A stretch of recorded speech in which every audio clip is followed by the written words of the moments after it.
Welcome to the SpoonFull Show. I'm Rachel, and this is a space for real conversations about chronic illness, hope, and learning to keep going even on the hardest days. Because strength doesn't always look loud. Sometimes it's simply taking life one spoon at a time. Today's episode is a little different. My guest Lyndsay and I have an honest conversation about living with chronic pain, trauma, and suicidal ideation. While these are difficult topics, they're also important ones, and our hope is that anyone listening who feels alone will know that they aren't. Please take care of yourself as you listen. If you prefer to skip the conversation of suicidal ideation, you can skip ahead from 15 minutes, 40 seconds to 20 minutes. Welcome back to this week's episode of the SpoonFull Show. I'm your host, Rachel. My guest today is Lyndsay Soprano, founder and host of Giving Pain Purpose podcast. Despite being diagnosed with complex regional pain syndrome, or CRPS, in 2007, Lyndsay has endured one of the most painful chronic illness conditions, along with a lifetime of trauma, abuse, depression, anxiety, and loss. Yet instead of allowing pain to define her story, she's dedicated her life to helping others feel seen through her authentic conversations about chronic illness, trauma, healing, and resilience. Her mission is simple but powerful: to give pain purpose. In this episode, we'll talk about what it's really like to live with CRPS, why it's often called the suicide disease, and the emotional toll that relentless pain can take. Lyndsay courageously shares her own experience with suicidal ideation, the friendship that has helped keep her here, and why talking openly about mental health can save lives. But this conversation isn't just about pain. It's about choosing tomorrow when today feels impossible. It's about finding people who understand, and it's about discovering that sometimes laughter can be just as healing as medicine. If today's conversation brings up difficult emotions for you, please know that you're not alone. If you need support, reach out to someone you trust or contact a mental health professional or crisis service in your area. Here's my conversation with Lyndsay Soprano. Welcome, Lyndsay, to the SpoonFull Show. I am so happy that you're here with me today. How are you doing? I'm hanging in there the best we can in the chronic pain and chronic illness world. Thanks for having me. I'm stoked to be here. Awesome. Wonderful. So let's start real quick before we talk more about your chronic pain, introduce yourself to our listeners. Sure. My name is Lyndsay Soprano. And I have a diagnosis, but I am not the disease itself, right? I have something called chronic regional pain syndrome. It is central nervous system disorder / disease that basically keeps your pain in a loop, and it can't figure out how to get out of it, almost like a car alarm that just won't turn off. So it's loud and it's obnoxious and it's constantly there. For me, it has taken away a lot of what I once had, which was dancing and singing and skiing and hiking and biking and all of the things that I used to do, and really changed from the inside out who I am as a human being on this planet. And living in chronic pain the way that I do facing it has been a challenge. And what I've learned over the past couple of years, actually, in doing my podcast, is that I have a hell of a lot more empathy than I would have ever had. I've always been an empath, but I have so much more empathy and gratefulness, actually, for what I used to be able to do, and also what I can still do. And so I've run a marketing agency for 25 years, and I ended up retiring from that to do the pain world full time and have a show and starting a business to help support women that are just like you and myself, and have turned it into my life's mission to give my pain purpose now. And I wake up every morning, even though it is a challenge to do so, to do exactly what we're doing right now, to help other people with the same problems that you and I share. Yeah. I love that. We'll get into more of your podcast, but every chronic illness journey has a beginning. So can you take us back to the beginning of when you started and how you got to that diagnosis of CRPS? Sure. I was diagnosed almost 10 years ago already, which is unbelievable to say out loud.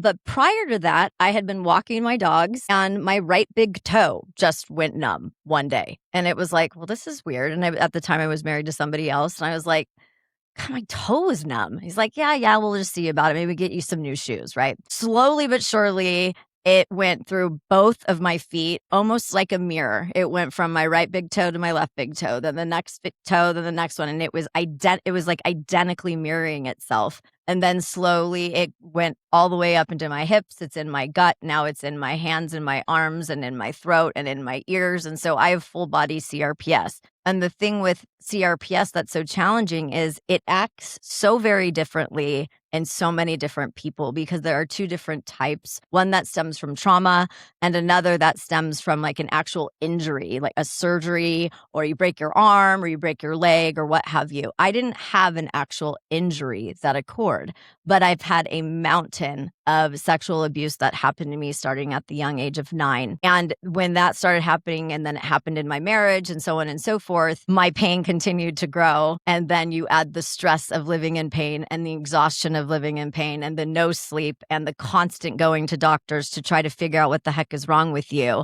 It has definitely been a journey. And the diagnosis part was hard because it's a rare disease. Nobody knows enough about it to figure out what we can do. They're just throwing spaghetti at us and hope for the best. Why don't you try all of these pills and see how these work? We understand that in the chronic pain world, in the chronic illness world. We all have been given the shots, the nerve blockers. That I went through the spinal cord stimulator process, then that went in and then it went out. I mean, it's been quite the journey to get to where I am now. And it was going to doctor after doctor after doctor until I said, I got to get a baseline here and stop getting poked and prodded because you guys are only giving me more harm to what is going on, not just physically, but emotionally and mentally. It's exhausting to live in pain all day and saying your story over and over and over again to the point that I now just have a packet and I'm like, here you go. Read this before you come into the room because I don't want to repeat all this stuff and cry and sob and do all of the things that we've done. And once we landed on what the diagnosis was of CRPS, that's really where the poking and the prodding continued on. Yeah. Oh my gosh. And then I moved into more of a holistic approach to care for me by actually working on the trauma-informed side of working through pain and dealing with the diagnosis on a daily basis. Right. And CRPS is listed as one of the most painful illnesses on the McGill scale. Yeah, on the McGill's pain scale, it's higher than natural childbirth and amputation. So I like to say I'm walking around having babies all day. I can have a baby like that. No big deal, right? No you big deal deal. with more I'm than good that.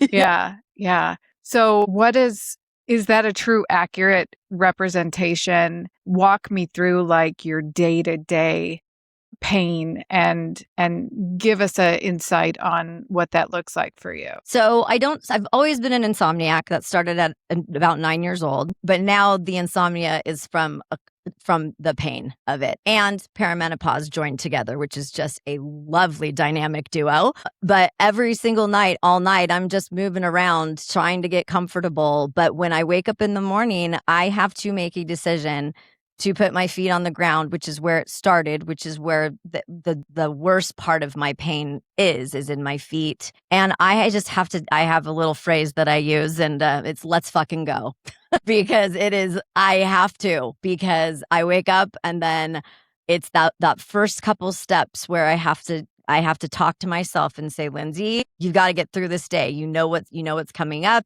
I prep the night before about what exactly the type of energy I'm going to need, how many hours I'm going to be having to be on my feet, where am I going to be able to take breaks. It's very calculated. Every step that I take, it feels like I'm walking on Legos, hot coal, gravel, ice, rocks. My bones feel like they're made of steel. My legs feel like I have hot lava worms like running through all of my veins. And then I'm always hot, always hot, and not like a sweat hot, just like a burning deep inside, like your soul kind of burn. And it's like I'm an alien, it's not like human pain. I call it, I have human pain and then I have alien pain. Like my back's a little sore today, not from CRPS. It's just, I've been sitting a lot more than I normally do. Yeah. And so there's such a different game that you play with your head all day long to keep walking and keep talking and keep doing the work that I am now setting out to do, which is giving pain purpose. Because what else am I going to do with it?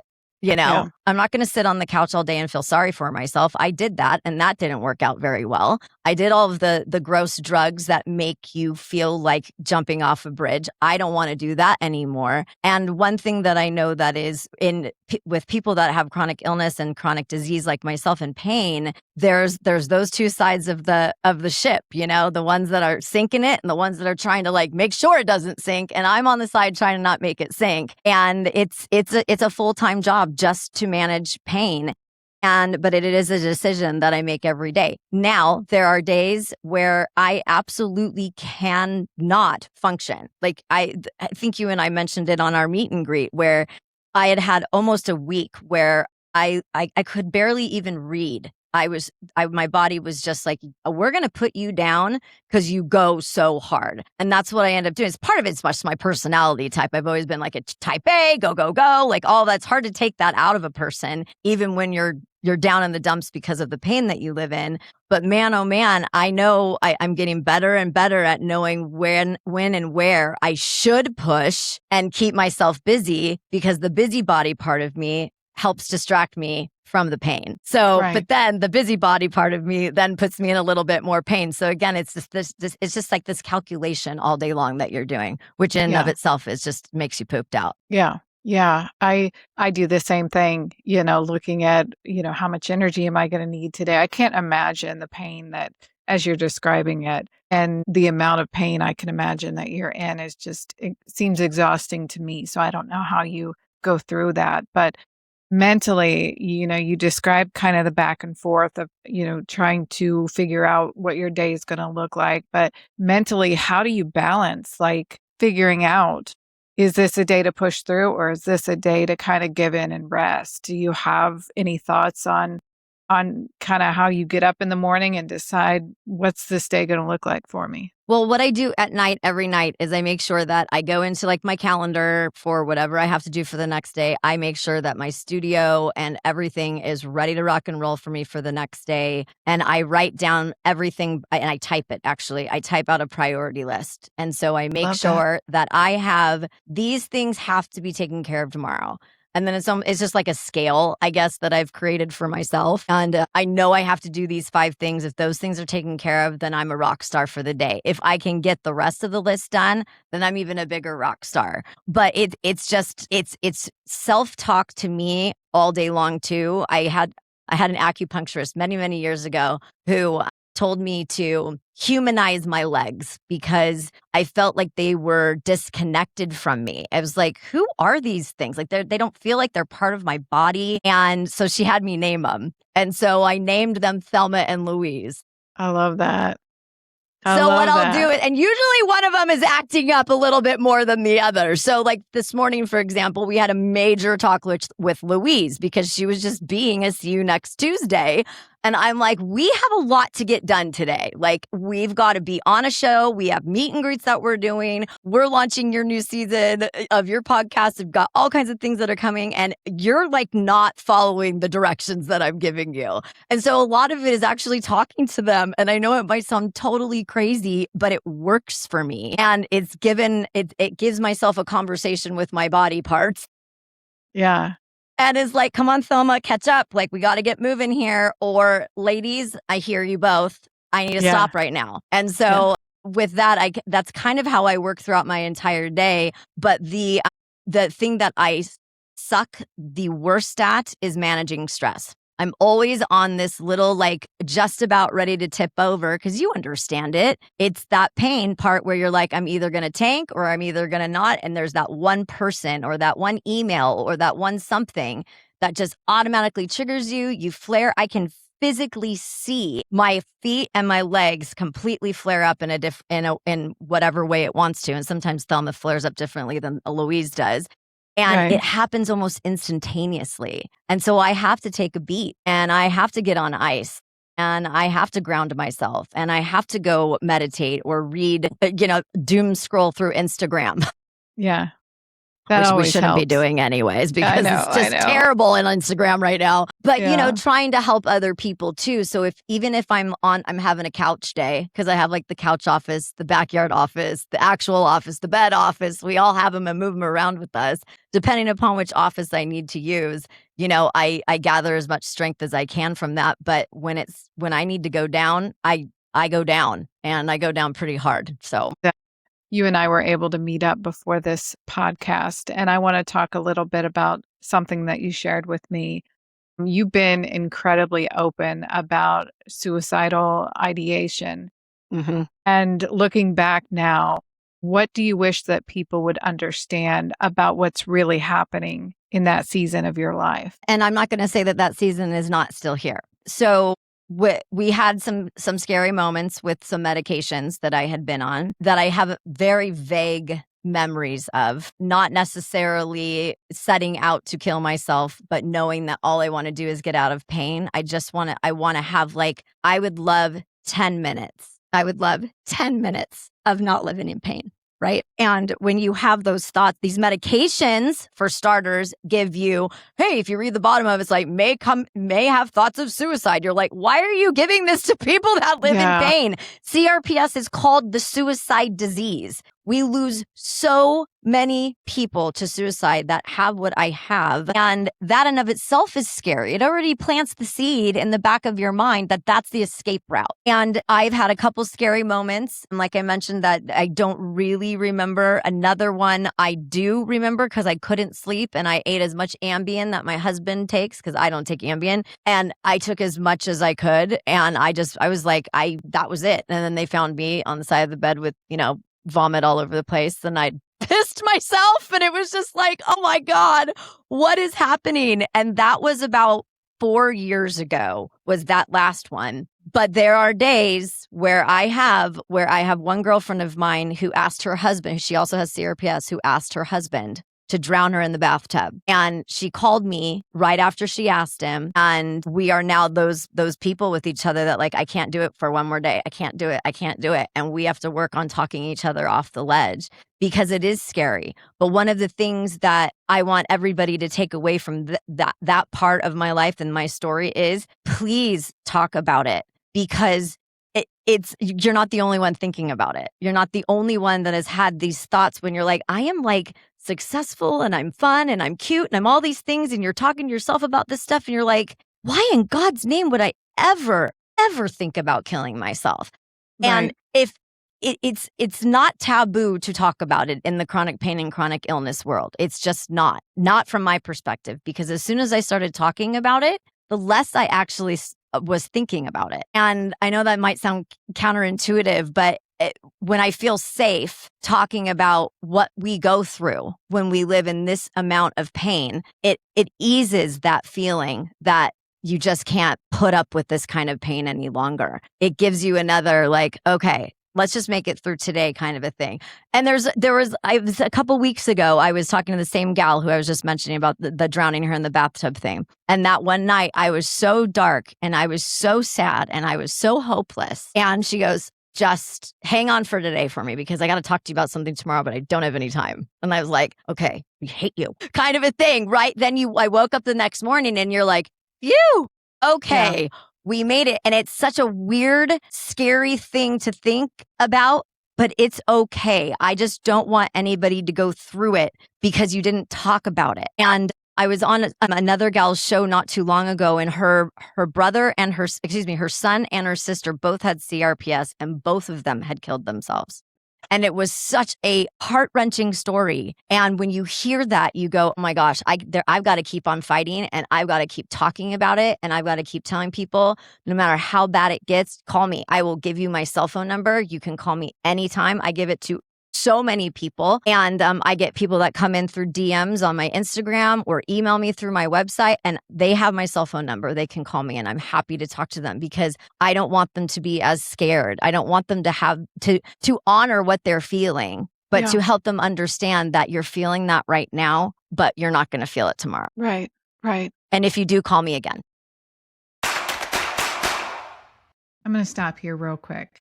If you're living with something people don't see, POTS, multiple sclerosis, fibromyalgia, or anything like it. I made some t-shirts, sweatshirts, and hoodies just for you, so you don't have to explain it. You can find them at spoonfulofstrength.etsy.com or click the link in the show notes. Now back to the show. It's so important to have somebody that you can talk with, and especially somebody who knows how you feel. But yeah, I mean, finding that village of yours, and it doesn't have to be big. It can be a small village in Italy. It can be, just a handful of friends. And I don't have a huge group of friends. I have a very close-knit group that I know I can say whatever it is that I need to say around them, and they will be understanding. But they also know I've told them, if I say this line, if I say this line, if I say this line, there are 3 particular things that I say. Be on alert and make sure you either come to my house or you keep calling me or you call my sweetie or whatever, because when those moments happen, you feel so hopeless. And that's where her friendship and my friendship has there's no way I want to go, because I want to make sure that I'm with her and the same thing. And of course, my sweetie as well. My husband is just a complete champion of this. But the spouses, the friends, the moms, the dads, the siblings, all of them, they are also struggling with our illness, and we can't forget about them, because they don't know what to do. I mean, my husband's like, I'm in the bathtub screaming in pain and sobbing. And he's like, I got to call 911. I'm like, you know, that's not going to do anything. This will actually end. It might be 4 hours.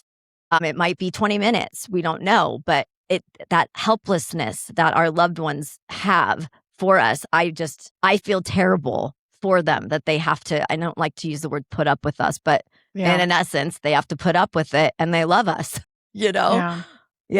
And I'm very fortunate in that regard. It definitely changes everyone who loves you. It changes everyone's lives. When you think about when those difficult days come, aside from your friendship and your safety with those people that you love, what helps you to keep choosing tomorrow? Doing what we're doing right now, 100%.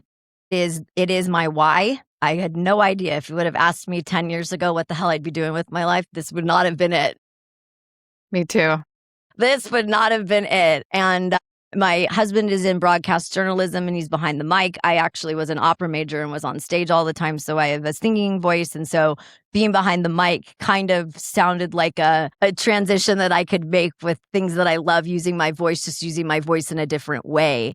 And that's it. I mean, I wake up, the first thing I think about is podcasting and being in pain, but it's podcasting, and it is about sharing our voices and sharing stories and adding more people to each other's village and supporting everybody that I talk to. Every guest that has come onto my show, and I'm sure you feel the same way, has changed me in just a little way, has educated me, has given me hope, and has made me laugh, has made me cry, all at the same time, Yeah. And that is it. That is absolutely it. And all the things that I'm working on to help support the pain community that I'm working on right now. There's all kinds of wonderful things that I'm doing. And that is now my why. That's what gets me up. And there are days that I do not look like I look like right now. Yep. It is very scary sometimes looking at me some days. But those scary days, even though they exist, make me honor and love all the rest of them that are so wonderful, even when you're pushing through the pain, Yeah. White knuckling is a lot of what we do in the pain world. It's like, just keep hanging on, just keep it going, keep it together, Lyndsay, keep it together. And then, I have to work on, when I'm done doing episodes like this, or when I'm done having a very difficult conversation with the guests on my show, I actually have to go outside into nature and release everything that I just talked about with that person. Because what I found in the first couple years of doing this, I was taking on the heaviness that is everybody that lives in pain, that has been, these stories that people have gone through and have made it through. And you're like, I was taking it all on. And I'm such an empath that I could feel them in me.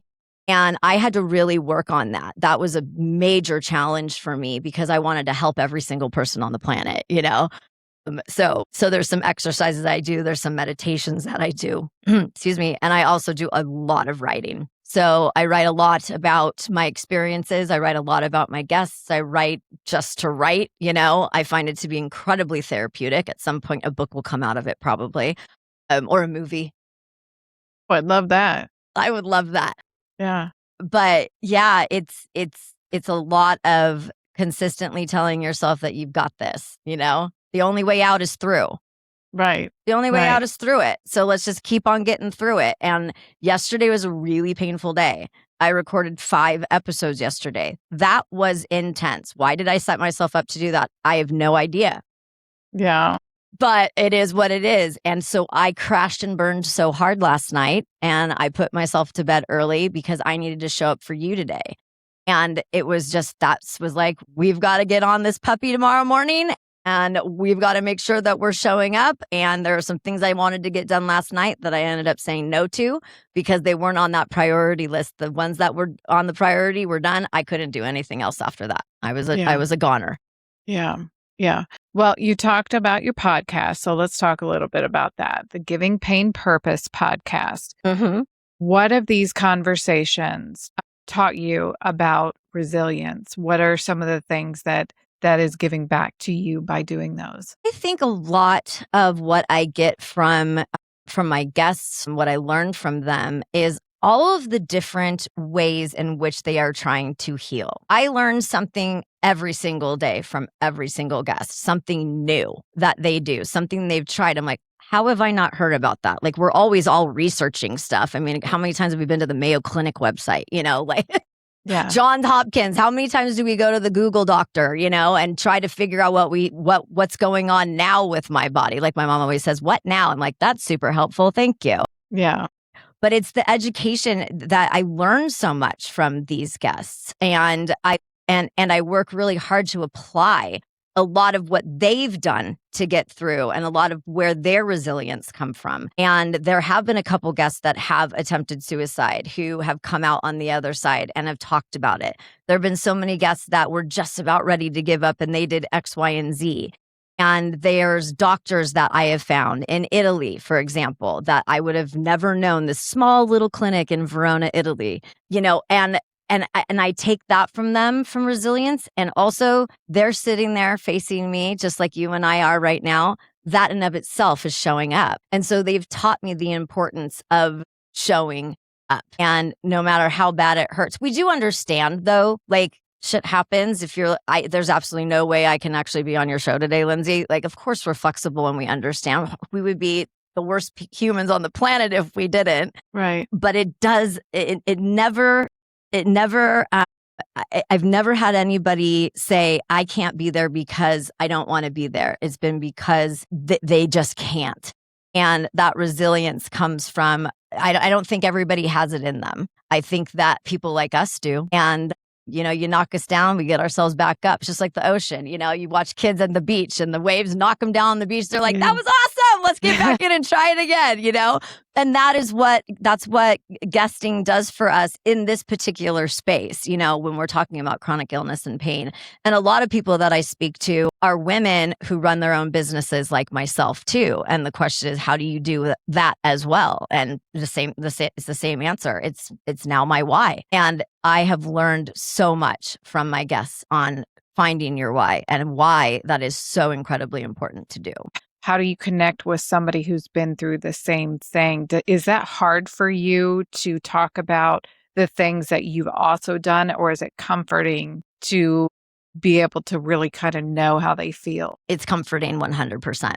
Because it's very lonely when you live in pain. Even if you're in a sea of people, you feel so alone. Like I had a friend over last night and he just drives me crazy. He's been my friend for like my entire life. But he's that one where I have to I can't talk to you today because you're going to drive me nuts. But he was over yesterday and we were talking about some stuff and we were talking about, showing up. His health is he's not taking care of himself. He's not doing what I think he should be doing. And I'm like, I don't want to shame you into it, that I'm really afraid that you're going to drop dead. And I'm like, I sit here and battle with this stuff that I have every single day and I'm working so hard. And I really want to show up for you in a way that's going to help you become a better man for you and your daughters and for your friends and for your family. And the comforting part of having people that understand where we're coming from in such a place of loneliness, I can't get from somebody like him. I can only get it from people that have truly experienced it, thought it, or have had a loved one where they come from a place of, I lost my son, I lost my sister. Those people make you want to fight more, and they make you understand how serious this actually is. We're not playing a game here. We're not putting on a show. We're not making it up. It's not all in our head. Just because, and you understand this, the invisible illness thing. If you looked at either of us right now, nobody would think that we were sick. Nobody would know right now that I want to chop both of my legs off. They just wouldn't, because we're really good at acting. I always say Meryl Streep ain't got shit on me. No kidding. No kidding. I love that. Because we have to put on a smile even when you want to cry. And, it sounds cliche and kind of, stupid, but you get up in the morning and you high five yourself in the mirror, which is something that I learned from Mel Robbins. If you haven't read Mel Robbins' books, please do. But she has one about, high fiving yourself in the morning. And I use an expo marker in my bathroom. So I write like little notes to myself and quotes and all of these things. And so I've applied a lot of the things that really worked for me from her. And it's the countdown of 5, 4, 3, 2, 1. That's what I say when I wake up in the morning before I put my feet down. I'm like, all right, I've got 5 seconds to make the decision to either go back to bed or to get my ass up and go. And then I wake up, I brush my teeth, and I high five myself, and I take a picture of me doing it. Oh my gosh, that's amazing. It's I love funny. That. I'll have to post some of those pictures because I have a billion of them. But it's the silliest thing to smile at yourself and high five yourself in the mirror, and you have to do it in the mirror. But it's an instant boost, I can imagine. Instant. And it's like, it's crazy how it works. This was just like yesterday, there was this little kid that drove around the neighborhood, and he was handing out flyers he was like, I'm starting my own little company. He must have been like 12. Whatever. He came over, and I'm all entrepreneur girl, I always have been. And I like high five him, and we were totally stoked. And there's just something about that just energizes you. And it's like celebrating something. So celebrate yourself that you got your ass out of bed and you made it as far as brushing your teeth. And now you're going to go downstairs and you're going to keep on doing the next high fiving through the rest of the day. So it's very powerful, even though it sounds so simple. It doesn't have to be this like crazy big whole long, strategy that you have every morning with yourself. It can be something as simple as that. But that's what I do. I love your energy. And despite going through all the trauma that you've been through and the pain that you go through, is your willingness to laugh in the midst of something maybe incredibly difficult. So how is laughter being able to help you survive moments in your life that maybe felt otherwise unbearable? Well, I definitely have a depraved side of me. My husband does as well. So between the two of us, oh my gosh, it's like, be careful when the two of us are in the same room. We're very depraved. We have dark humor, and I'm a smart ass, and I find myself to be witty and funny, and I laugh at myself often because sometimes I'm just like, what are you doing, Lyndsay? Right. It is absolutely key for me to smile and to laugh and to crack jokes because I find that it helps reduce my pain. I mean, doesn't smiling make you feel better? Yeah. I mean, when you're watching a sad movie and everybody's crying, you're sniffling and you feel sad. But when you're watching a rom-com, well, you might be crying too because it's so bad. Yeah. But the laughter is such an incredible part of my life. And I've always been a little bit of a jokester and a little bit witty with my, shenanigans. I definitely have had a lot of shenanigans in my life. That's for sure. Yeah. But having a sense of humor about the silly things that happen with my body. Like some of them are embarrassing because you can't control certain aspects of your body like you used to, and you just have to laugh through it. And, without it, I don't know where I would be actually if I didn't have a good sense of humor, because I think that that's a really important aspect of living through and with chronic pain. And it's one of the reasons why when I go into doctors and when I've been in the hospital, I'm cracking jokes the whole time and they don't believe me that I'm in pain because of it. And I'm like, just because I'm here trying to make the best of this effing situation, please do not disregard what is actually going on here. This is my way of making it through. And I think I would much rather, if I was a practitioner or a doctor or an ER doctor, I would much rather have the one cracking jokes all day than the one screaming at you down the hallway, because we've all heard those people. Yeah. And, it's a decision that you make too. And if you make the decision that you're going to try to laugh through these horrible times that happen in your life, it's going to make it easier for you, and it's going to make it easier for the people that are around you as well. Yeah. I mean, I can't even imagine in your situation not having humor and sitting with the pain and all of this. I just can't imagine mentally how you would deal with that. And I love It's that hard.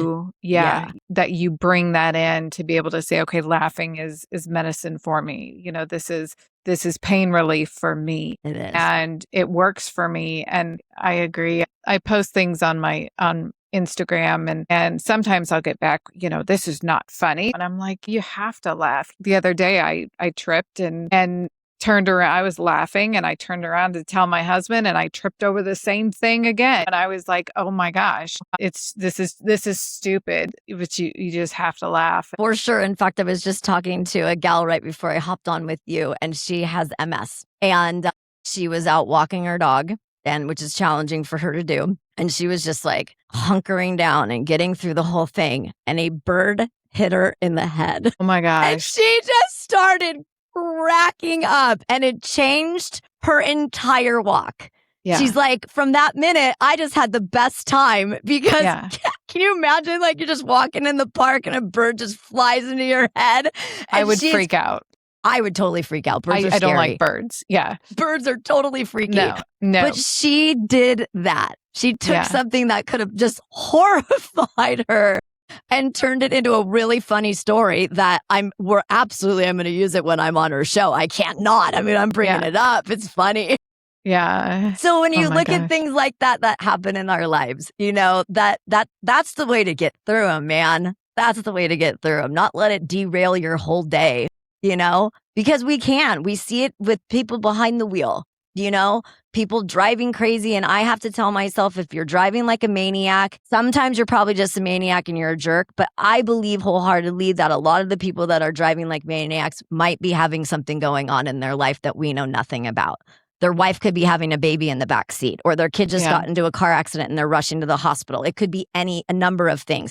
They just got fired from their job and they're sobbing in their car. I mean, there's so many things that are going on in all of our little tiny worlds that we have to be so much more loving and caring and patient with the people that are around us, and 100% laugh about it, because life is just not that serious. It is, but you know what I mean? It's like we can't have everything just derail us and piss us off. And, you know, no matter what side of the coin you are in politics, you can get upset about this and that, upset about that side and all of it. It's like, it's not going to help us getting more riled up about things. It's just going to help us if we be wonderful people, try to help other people, you know, do what you and I are doing, which is waking up every day to help other people get through the things that they're going through. And you have already helped me. And, you know, I'm super grateful for every person that I meet in this space in podcasting, because it is one of the coolest things on the planet to do.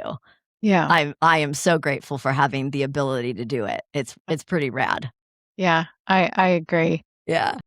I always like to end the episode with some hope. So if somebody is living with chronic pain, trauma, or sitting in a dark season of their lives, what would you want them to know? The 100% that you're not alone. As cliche of a statement as it is, you are not. If you haven't gotten that from this episode, please listen to it again. You are not alone. And again, I will give you my cell phone number and I will talk to you.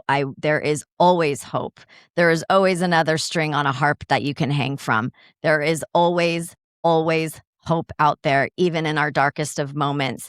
And you got to give yourself some grace, because it's not every day is going to be a stellar day. I mean, it's just not. So be as grateful as you can for the most wonderful moments that you have. And in those darkest, pull from those gratefulness, moments in your life. And I also recommend writing down your top 5 things that you're grateful for every morning. It's such an awesome practice to do. And it can be simple as, I have a roof over my head, I have food in my refrigerator. I can walk.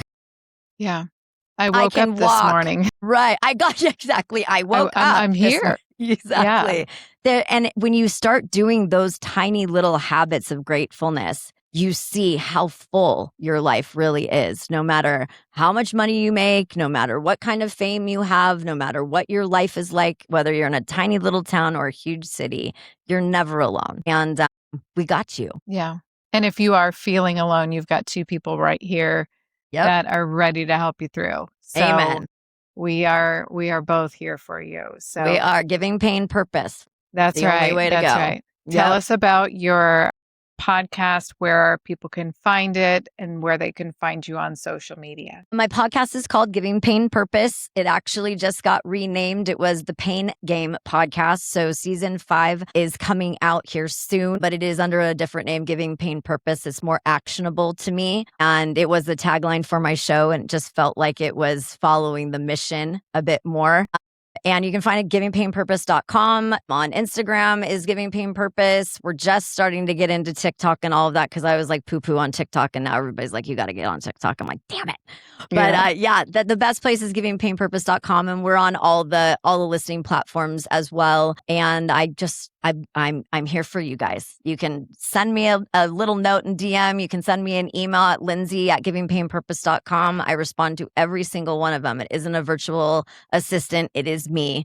The people that respond in the DMs is me. So I'm happy to help you in any way, shape, or form and give you as much hope as possible. Thank you, Lyndsay, for coming on today and You got it. saving some spoons to be with me as I close every show. But I appreciate you coming on and talking about everything, the trauma and the things that can really help people when they're in the darkness that can be chronic illness. So I just can't thank you enough for being here. Well, thank you so much. It's been my pleasure. Awesome. I want to thank Lyndsay for coming on and speaking today with me. Living with chronic illness asks so much of all of us.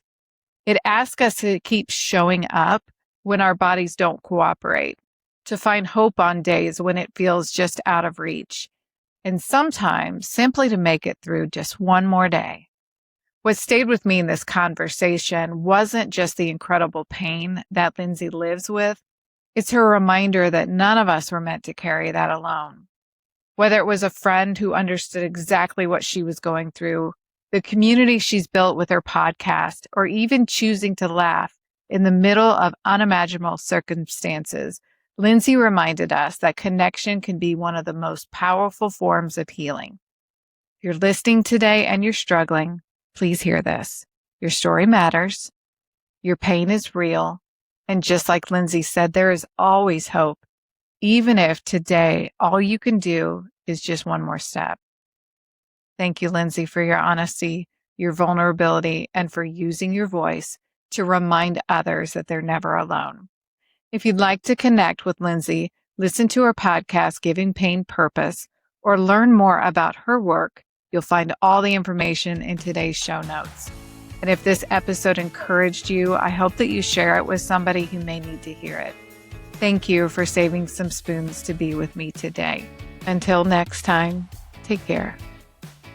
Just a quick reminder, everything shared here is based on personal experiences. Please consult your doctor for your own care.